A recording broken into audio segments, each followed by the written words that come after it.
કેમ છો? Good morning મારા વાલા મિત્રો. આજે તારીખ થઈ ગઈ છે 19/8/2026 અને વાર થયો મિત્રો આજે કયો વાર થયો? બુધવારનો દિવસ.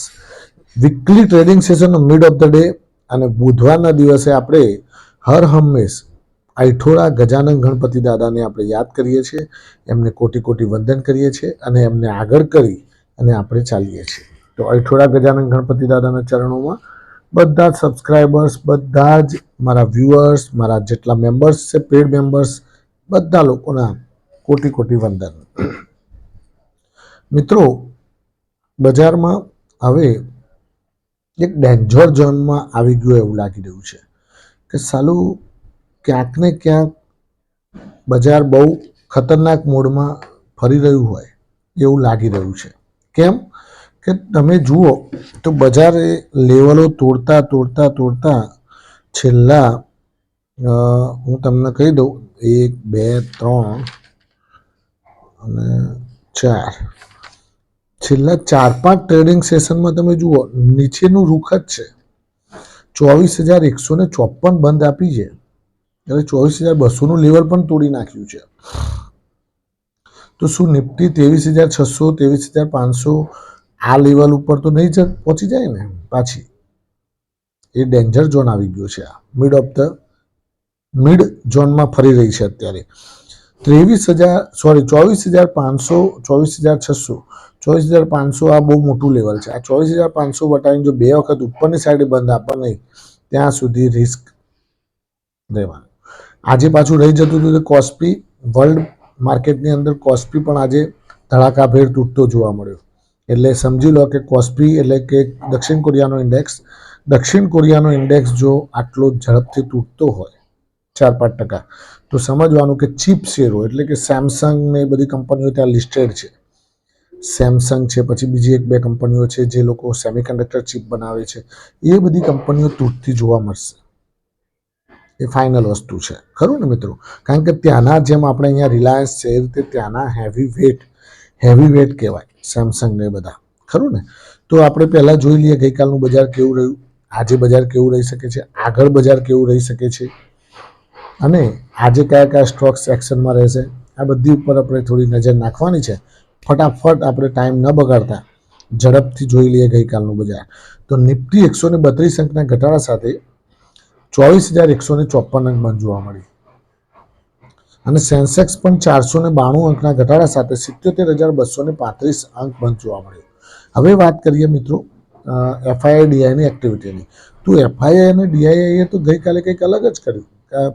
નીચે આ લોકો ફેંકતા હતા બજારને, ત્યારે એફઆઈઆઈ ડીઆઈ બંને જણા કેશ માર્કેટમાં ખરીદારી કરતા હતા. એફઆઈઆઈએ ગઈકાલે 1,651 કરોડની કેશ માર્કેટમાં ખરીદારી કરી. ડીઆઈઆઈએ પણ 2,579 કરોડની કેશ માર્કેટમાં ખરીદારી કરી, ખરું ને? એટલે ક્યાંક ને ક્યાંક બજારમાં જબરદસ્ત ખરીદારી અત્યારે ચાલી રહી છે, ખરું ને મિત્રો? તો પણ બજાર કંઈક અલગ કહે છે, આ લોકો ખરીદે છે. એટલે તમને શું કરે છે આ લોકો ખબર છે? બજારવાળા ગુમરાહ કરે છે, ગુમરાહ કરી નાખે આપણને. આપણે તો એક જ વસ્તુ યાદ રાખવાની, લોઅર મળે બજારમાં, કોઈ પણ સ્ટોક સારો હોય, નીચા ભાવે મળતો હોય તો થોડા કરીને એડ કરવાના. અપર સાઈડે દોડતો હોય આપણે લીધેલો સ્ટોક તો થોડા કરીને પ્રોફિટ બુક કરવાના. ઇંગ્લિશમાં કહીએ તો sell on rise, buy on dip. Okay, આ વસ્તુ ખાસ ધ્યાન રાખજો. અને જેટલી બને એટલી એક સાથે ક્વોન્ટિટી ખરીદવાની કોશિશ કરવાની નથી. કેમ કે એક સાથે ખરીદવાની કોશિશ કરશો, એક સાથે તૂટશે તો બજારમાં તમારો પોર્ટફોલિયો એક સાથે માઇનસ થશે. ખાસ ધ્યાન રાખજો. વધનારા શેરો ઘટનારા શેરો પર ફટાફટ ફોકસ કરી લઈએ. તો વધનારા શેરોમાં જ્યોતિ સીએનસી પહેલા નંબરે હતો, 8.3% તેજી ધબાધબ. ટ્યુબ ઇન્વેસ્ટમેન્ટમાં પણ 7.9% તેજી હતી. પ્રાઇમ ફોકસમાં 7.5% તેજી હતી. પછી તમે જુઓ ગ્લેક્સોસ્મિથ ફાર્મા, એમાં પણ 6.5% તેજી હતી. એક્શન કન્સ્ટ્રક્શન ઇક્વિપમેન્ટ ACE, એમાં પણ 6.4% તેજી હતી. જેન ટેકનોલોજી, એમાં પણ 6.3% તેજી હતી. એજિસ લોજિસ્ટિક 6.3% તેજી. આ વાત થઈ ગઈ તેજીવાળા સ્ટોક્સ. હવે ઘટનારા સ્ટોક કયા હતા?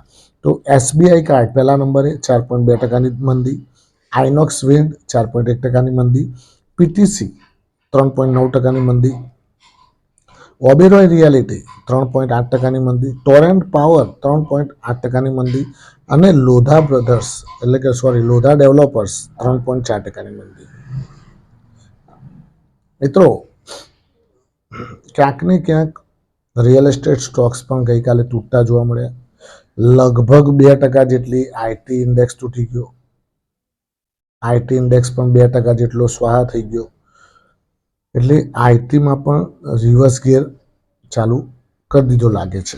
એટલે એ ધ્યાન તમે રાખજો મિત્રો. બીજું કે બજાર અત્યારે ડેન્જર ઝોનમાં કહી શકાય. કેમ કે બજારમાં જે લેવલ હતું 24,600 ગયા પછી આપણે વિચારતા હતા કે 24,300 24,250 આ બધા લેવલ ઉપર જો ક્યાંક ને ક્યાંક અહીંથી પાછી રિવર્સ થઈ જાય નિફ્ટી તો આપણું લેવલ જળવાઈ રહે, પણ એ પણ તોડીને 24,154 અંક બંધ જોવા મળી છે.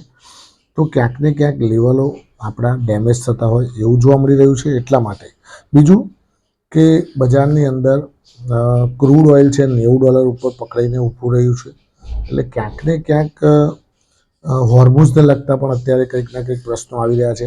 એક બાજુ ડોનાલ્ડ ટ્રમ્પ સાહેબ એવું કહે છે હોર્મુઝને લગતું કે ભાઈ મારા નકશામાં હોર્મુઝ બતાવે છે એટલે હવે હોર્મુઝ માલિકી તો અમારી જ કહેવાય, હોર્મુઝનો માલિક તો અમે જ છીએ, બરાબર ને. એટલે અલગ અલગ પેલા લોકો ઈરાનવાળા ટસથી મસ્ત થતા નથી, મર જાયંગે પર છોડેંગે નહીં, આવું ચાલી રહ્યું છે. બીજું કે 5 કંપનીઓ જે છે એમને ઓર્ડર મળેલા છે એટલે આજે હલચલમાં રહી શકે છે. નવા ઓર્ડર મળેલા છે.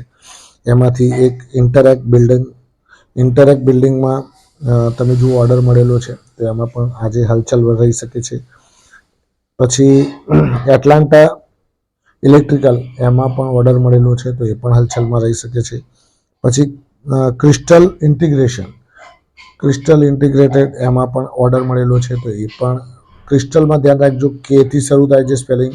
આમ જનરલી ક્રિસ્ટલ સીથી લખાતો હોય છે પણ આ જે કંપનીનો સ્ટોક છે એનું નામ છે KRI શરૂ થાય છે ક્રિસ્ટલ.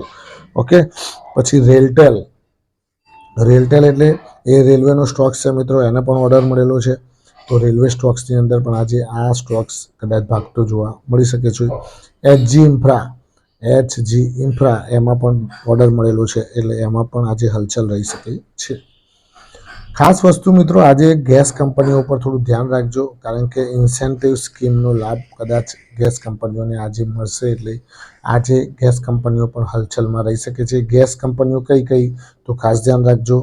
એમાં ઇન્દ્રપ્રસ્થ ગેસ લિમિટેડ છે, પછી ગેલ ગેસ ઓથોરિટી ઓફ ઇન્ડિયા છે, પછી MGL છે, મહાનગર ગેસ લિમિટેડ.